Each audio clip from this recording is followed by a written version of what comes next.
Hello दोस्तों, तुलिका दर्शन channel में आपका मैं रमाशंकर डिमरी फिर से स्वागत करता हूं।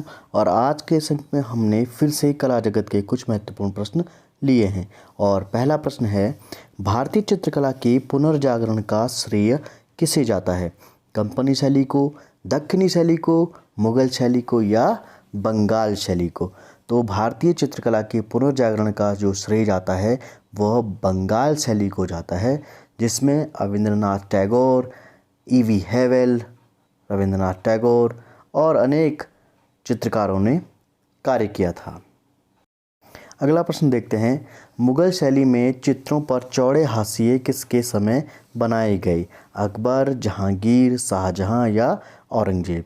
तो चौड़े हाशिए शाहजहां के समय में बनाए गए थे और शाहजहां के समय में ही शाह कलम का भी विकास हुआ था। और अगला प्रश्न है, सबसे पहले छतों पर किस गुफा में चित्रण किया गया?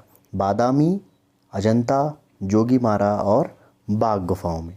तो जो सबसे पहले जिस गुफा में चित्रण किया गया था छत पर, वह गुफा थी जोगीमारा।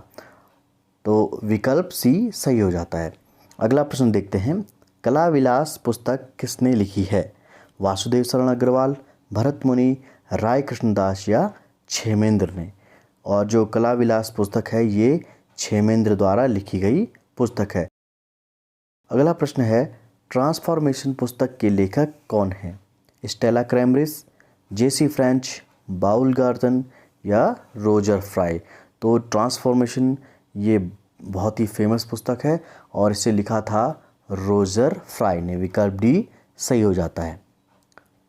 अब अगला प्रश्न देखते हैं, प्रागैतिहासिक कला किस प्रकार की कला है? धार्मिक, सामुदायिक, राजकीय या उपरोक्त में से कोई नहीं? तो जो प्री हिस्टोरिक आर्ट है यानी कि प्रागैतिहासिक कला है वह सामुदायिक कला है, क्योंकि जब मानव गुफाओं में रहता था तो समूहों के साथ में रहता था और समूह में ही रहते हुए वो गुफाओं के जो दीवारें होती थी उनमें चित्रण का कार्य करता था, इसीलिए इसे सामूहिक कला की श्रेणी में रखा गया है। अगला प्रश्न देखते हैं, अचेतन विषयों को आकार देना कहलाता है जंगलवाद, घनवाद, भविष्यवाद या अति यथार्थवाद? तो जो अचेतन विषय होते हैं उन्हें आकार देना कहलाता है अति यथार्थवाद। विकल्प डी सही हो जाता है। अगला प्रश्न देखते हैं, शबीह चित्र किसे कहते हैं? शबीह चित्र किसे कहते हैं? और विकल्प है दरबारी चित्रों को, पशु पक्षी चित्रों को, शिकार चित्रों को या पोर्ट्रेट चित्रों को? तो जो शबीह चित्र हैं ये मुगल शैली में बनाए जाते थे और शबीह पोर्ट्रेट को कहा जाता है। विकल्प डी सही हो जाता है। अगला प्रश्न है, सोहनी महिवाल चित्र किस चित्रकार का है? शोभा सिंह, राम कुमार, अमृता शेरगिल या सतीश गुजराल? तो जो सोहनी महिवाल चित्र है यह चित्रकार शोभा सिंह जी का है। अगला प्रश्न है, वसंत विलास कैसा चित्र है? प्रस्तर चित्र, जल रंग चित्र, लघु चित्र या कुंडली नुमा चित्र? तो जो वसंत विलास है यह कुंडली नुमा चित्र है, यानी कि स्क्रॉल में बनाया गया चित्र है, यानी स्क्रॉल जिसे लपेटा जाता था कैलेंडर के शेप में, इसीलिए इसको कुंडली नुमा चित्र कहा जाता है। अगला प्रश्न देखते हैं, national centre of performing art NCPA कहाँ स्थित है? नई दिल्ली, मुंबई, कोलकाता या चेन्नई में? तो national centre of performing art यानी कि जिसे शॉर्ट फॉर्म में NCPA कहते हैं, यह मुंबई में स्थित है। और इस तरीके के जो इंस्टीट्यूट होते हैं इनसे संबंधित भी प्रश्न पूछे जाते हैं। और अगला प्रश्न है, निम्न में से कौन सा पूरक रंग नहीं है? देखिए ध्यान दीजिएगा, पूरक रंग नहीं है पूछा हुआ यहाँ पे। और अब विकल्प देखते हैं, लाल और हरा, नीला और हरा, नीला और नारंगी, पीला और बैंगनी? तो जो पूरक रंग नहीं है वे हैं नीला और हरा। विकल्प भी सही हो जाता है। तो जो रंगों से संबंधित सवाल हैं इसमें सावधानी पूर्वक प्रश्नों को जरूर पढ़िएगा और प्रश्नों को समझने के बाद ही आप उत्तर दीजिएगा। अगला प्रश्न है, ब्राइड टॉयलेट किसका प्रसिद्ध चित्र है?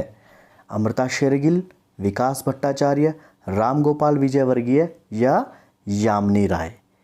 और जो ब्राइड टॉयलेट है वह अमृता शेरगिल का प्रसिद्ध चित्र है। अगला प्रश्न है, बॉम्बे आर्ट सोसाइटी के संस्थापक कौन थे? कनिंघम, फॉरेस्ट, जॉर्ज कीट या ओसी गांगुली? तो बॉम्बे आर्ट सोसाइटी के संस्थापक थे फॉरेस्ट, विकल्प भी सही हो जाता है। अगला प्रश्न देखते हैं, 18वीं शताब्दी में बंगाल में जो तैल चित्रण हुआ उसे क्या कहते हैं? इंडियन बंगाल शैली, फ्रेंच बंगाल शैली, डच बंगाल शैली या इटालियन बंगाल शैली? और 18वीं शताब्दी में बंगाल में जो तैल चित्रण शुरू हुआ था उसे डच बंगाल शैली के नाम से जानते हैं, विकल्प सी सही हो जाएगा।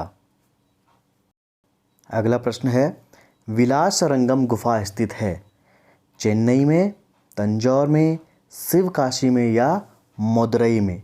और जो विलासरंगम गुफा है यह है चेन्नई में स्थित। और विलासरंगम गुफा जिस राज्य में स्थित है, आप चेन्नई से पहचान गए होंगे, तमिलनाडु राज्य में यह विलासरंगम गुफा स्थित है। पिछले अंक में हमने आपसे प्रश्न पूछा था, विष्णु धर्मोत्तर पुराण में चित्रकला के कितने विधान बताए गए हैं? और विष्णु धर्मोत्तर पुराण में चित्रकला के 9 विधान बताए गए हैं। और सबसे पहले जो जवाब दिया है लोकेंद्र भट्ट देहरादून से, जगदीश रावत देहरादून से, सुरेश सिंह रावत उत्तरकाशी, धर्मेंद्र कुमार हरिद्वार से, नितिन सैनी रुड़की, नितिन वर्मा लखनऊ, योगेंद्र सिंह राणा त्यूणी देहरादून, विनोद चौहान उत्तरकाशी से, आदित्य नौटियाल थत्यूर टिहरी गढ़वाल, गौरव नौटियाल देहरादून से। आप सभी को हार्दिक शुभकामनाएं कि आप बिल्कुल सही उत्तर देते हैं। और आज का सवाल है हमारा, नारायण मेनन का कुटुंब चित्र किस चित्रकार का है? सवाल एक बार फिर से सुन लीजिए, नारायण मेनन का कुटुंब चित्र किस चित्रकार का है? और जब भी आप अपने उत्तर दें तो अपनी जगह का नाम ज़रूर मेंशन कीजिएगा। और अगर आप हमारे चैनल पे नए हैं तो हमारे चैनल को सब्सक्राइब कीजिए, वीडियो को लाइक कीजिए और वीडियो को शेयर करना न भूलिएगा। तो आज के अंक में इतना ही, मिलते हैं अगले अंक में नए प्रश्नों के साथ में। तब तक के लिए दीजिए मुझे इजाज़त। नमस्कार।